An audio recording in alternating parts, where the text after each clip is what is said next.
እናንተ እንድትዘፍኑ እንድትጨፍሩ ክለብ እንድታድሩ አያደርጋችሁ። እግዚአብሔርን እንከተላለን ብላችሁ ካላችሁ የሪሌሽንሺፕ ጋጋታ ውስጥ እንዳዋቂ ተቆዩና ልክ እንደሷ ስትወጡ እንድትዘፍኑ እንድትጨፍሩ አያደርጋችሁ።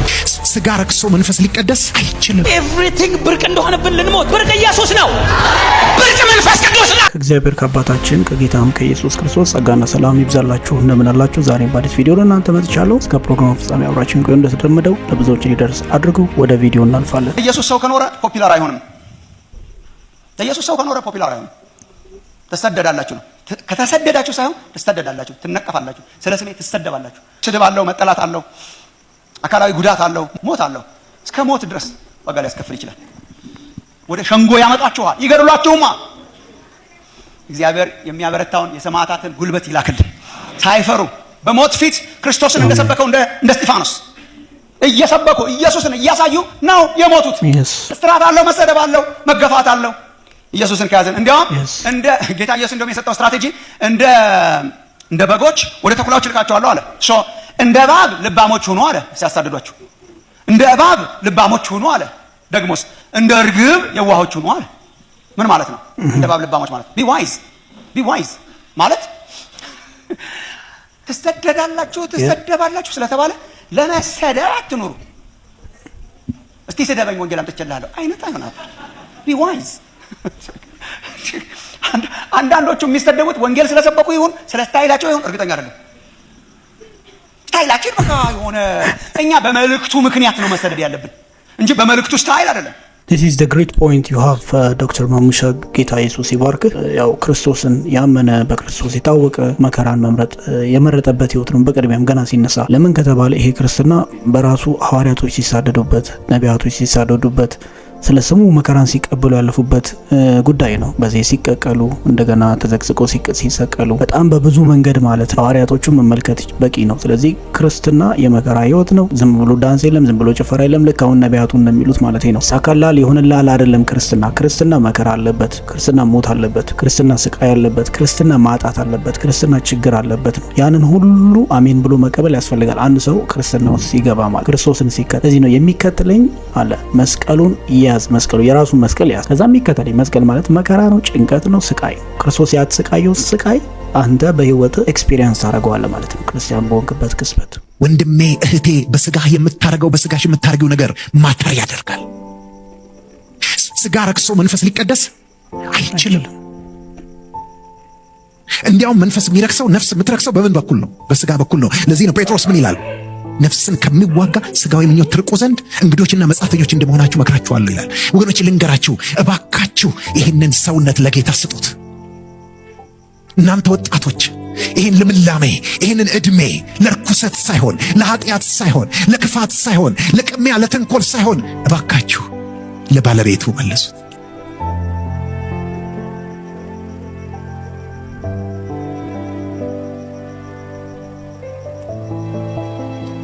ጊዜ እግዚአብሔር ዕለት በመንፈሱ ይሞላችኋል። ምን ብሎ ተስፋ ሰጥቷል? ስጋን በለበሰ ሁሉ ላይ ከመንፈሴ አፈሳለሁ። ተመልከቱ፣ እግዚአብሔር ይሄን አድርጎ ያን አድርጎ አይደለም ያለን፣ ስጡኝ። ዛሬ ራሳችሁን ለእግዚአብሔር ተቀድሳላችሁን?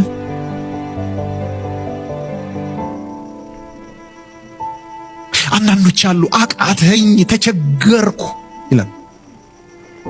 በቃ ኃጢአት ዋጠኝ። እኔ በየጊዜው ይሄን መልእክት ማለት ተቸገርኩ። ወገኖቼ የሴሰኝነት ዘመን ነው ዘመን።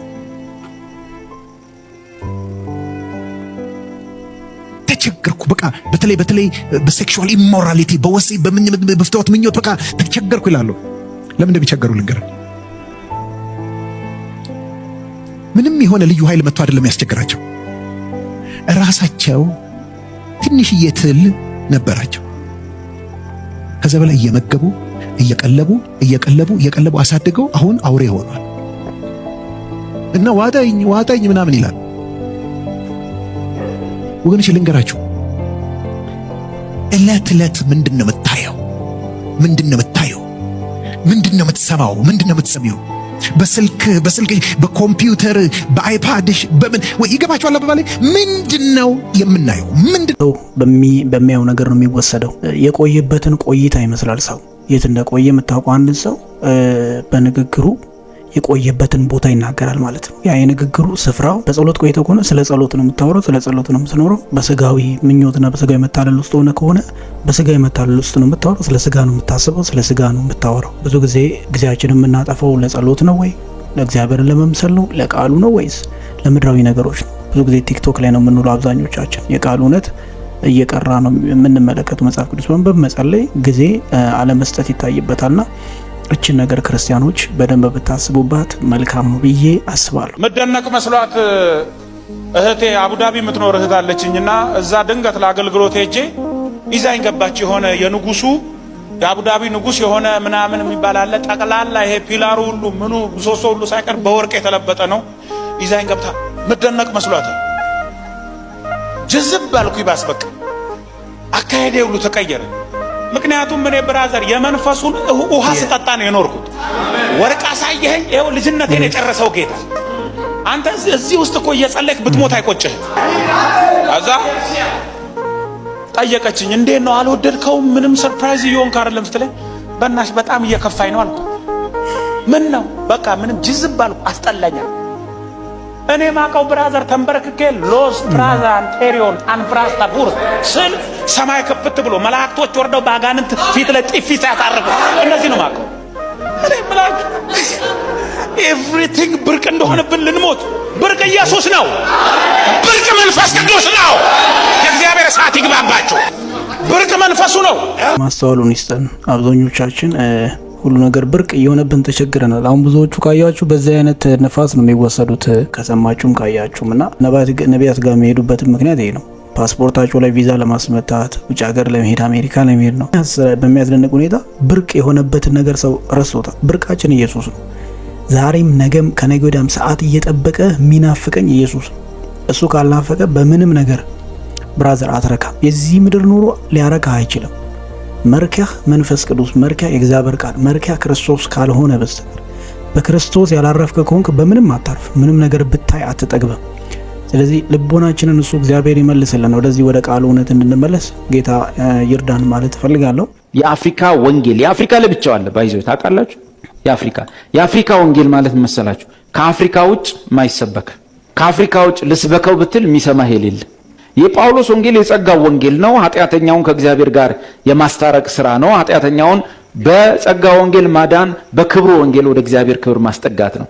ግን የአፍሪካ ወንጌል ደግሞ አለ ከዚህ ውጭ ነው። ከድህነትና ከኢኮኖሚ ጋር የሚገናኝ ነጋ ጠባ፣ ትንቢቱ፣ ጸሎቱ፣ ሁሉ ነገሩ ፕሮስፐሪቲ ነው፣ ብልጽግና ነው። በያና ጾሙ የሚያዘው ለዛ ነው፣ ትንቢቱ ለዛ ነው፣ ሰው የሚመጣው ለዛ ነው፣ የሚጸልዩም ለዛ ነው። በዚህ መካከል ሰውየው ቢሊዮነር ይሆናል፣ ህዝቡ ግን ተመላላሽ ታካሚ ሆኖ ይቀራል። እግዚአብሔር ያየለትን ኦሬዲ የተፈጸመለትን ኦሬዲ በእጁ ያለውን ብለሲንግ አያውቅም። ሰውየው በሚያደርገው ነገር አንዳች የሆነ ነገር አንድ ቀን ይሆንልኛል ብሎ ያ የሚሆንለት ነገር ግን ሲሞት ጥሎት የሚሄደው ነገር፣ እሱኛው ወንጌል የአፍሪካ ወንጌል ይባላል።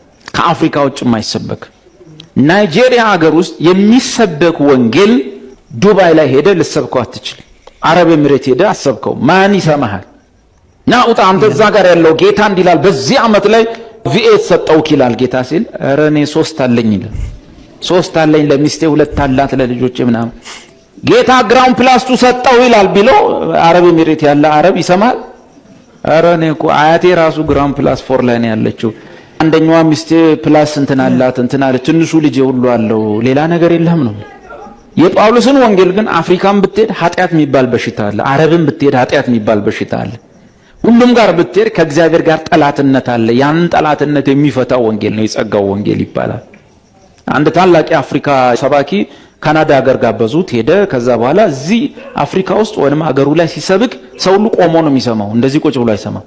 ይወራጫል፣ በፎጣ እየጠረገ ነው የሚሰብከው። ህዝቡም ቆሞ ቀጥለ እግዚአብሔር ሰው ነው የሚለው። ማስታወሻቸውን ሁሉ ቆመው ነው የሚጽፉት እሱ ሲያስተምር። በቃ እንትን እያሉ ይቀወጡት የሚቀውጡት ናቸው። ካናዳ ተጋበዘ፣ ሄደ። ቢጮ ማን ይነሳ?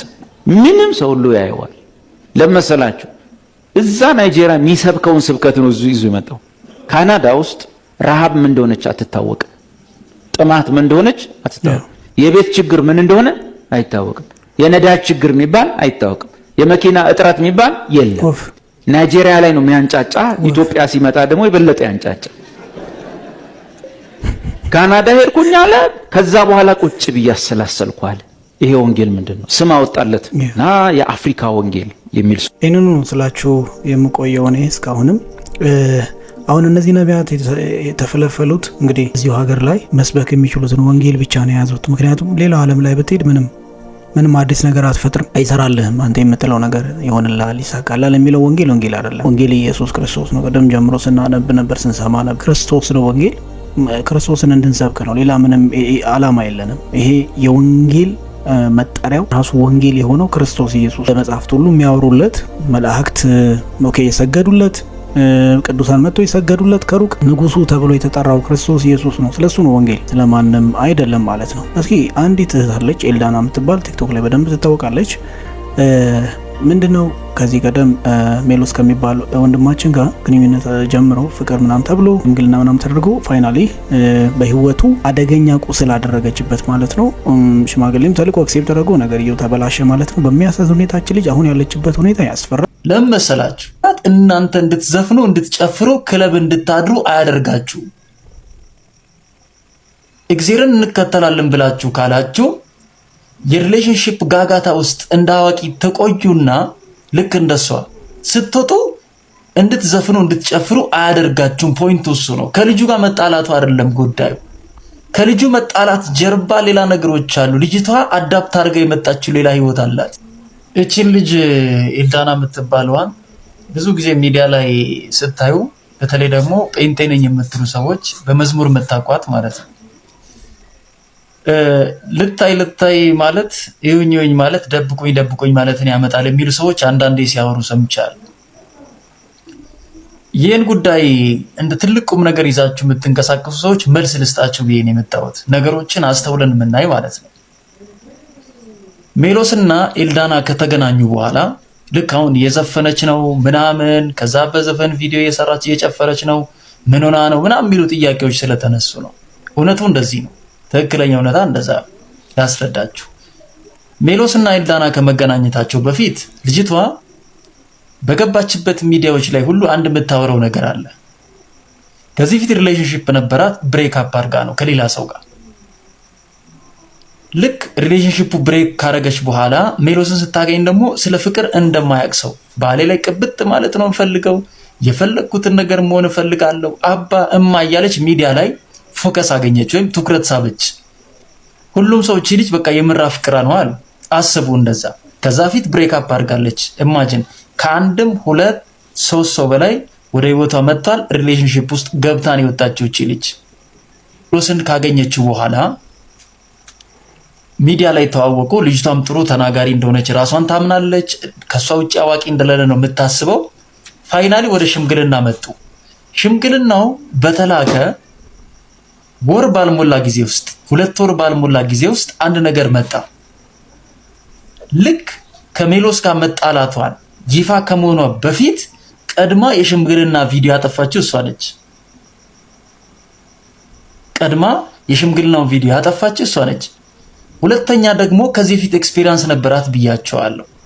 ሽምግልናው ሲላክ ሳይስማሙ አይደለም የላኩት። በዛ መሃል ሌላ ወደ ህይወቷ የመጣ ሌላ ሰው አለ። ከሁለቱም ወገን ያጣችው ሜሎስንም አጣለች። አሁን ደግሞ ከሽምግልናው በኋላ ወደ ህይወቷ የመጣ ሰው አጣለች። ሌላ ሰው መሃል ላይ ይገባል። ሁለት ሰው ነው ሚስ ያደረገችው ማለት ነው። ስለዚህ አሁን የሷ እንደዚህ መሆን እንዲገርማችሁ አይገባም።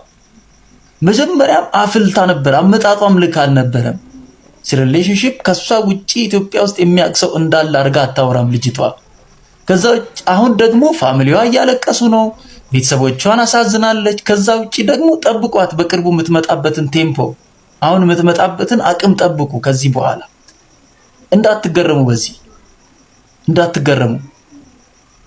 ሌላ የምታውቀው ላይፍ አለ። ቀድማ የሽምግልናውን ፕሮግራም ያጠፋችው እሷ ነች።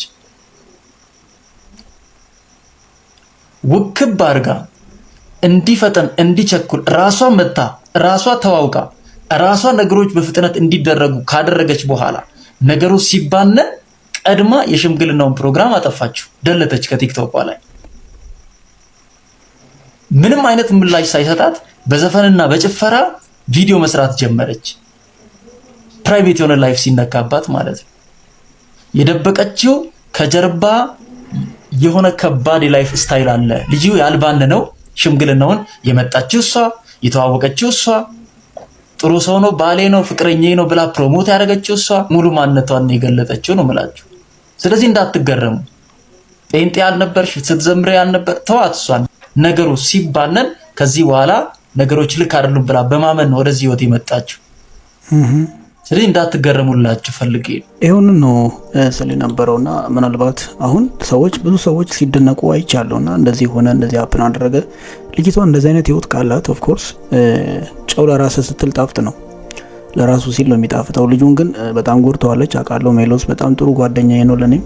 በአካል እንዲህ ባንተዋወቅም በዚህ በስፒሪቹዋል ዓለም ላይ አውቀዋለሁ። ጥሩ ልጅ ነው፣ በጣም መንፈሳዊ ሰው ነው እና ግን በሚያሳዝን ሁኔታች ልጅ ምንም የእግዚአብሔር ቃል ዕውቀትም ያላት አትመስልም።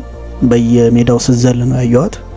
አንድ ሰው ይህንን ሪሌሽንሺፕ አጣው ብሎ ክርስቶስን መተው ምንም አያገናኘው። ሪሌሽንሺፕ እና የእግዚአብሔር ቃል፣ የእግዚአብሔር እውነት፣ የገባህን እውነት ጥለ ዘፈን፣ ጭፈራ አያስፈልግም። እንደ አንድ መንፈሳዊ ሰው እንደ ወንድም ልምከርሽ፣ ይሄ ተገቢ አይደለም። ወይ ምናልባት ችግር ያለብሽ ከጌታ ጋር ነው እንዴ? ከልጁ ጋር ነው ሊሆን የሚችለው፣ ወይም ከሌሎች ወንዶች ጋር ሊሆን ይችላል። ኢየሱስን ግን በዚህ ደረጃ ጥሎ ዘፈን ላይ ጭፈራ ላይ መዋል፣ ይሄ በህይወትሽ አደጋ ከመምጣት ባሻገር ምንም ነገር ሊጠቅምሽ አይችልም። ብትመለሽ መልካም ነው ላለው። ፕሮግራሙን የተከታተላችሁትን ይመስላል። በሌላ ቪዲዮ አገኛችኋለሁ። ምናልባት ሊያጠር ይችላል ይህ ቪዲዮ፣ ግን ቢሆንም ይበቃኛል። በሚቀጥለው ቪዲዮ ጥሩ ነገር ይዤላችሁ እመጣለሁ። ቪዲዮ ላይክ አድርጉ፣ ለብዙዎች አድርሱ። የጌታ መንፈስና ጸጋ ከሁላችሁ ጋር ይሁን። ሰላሙ ነው።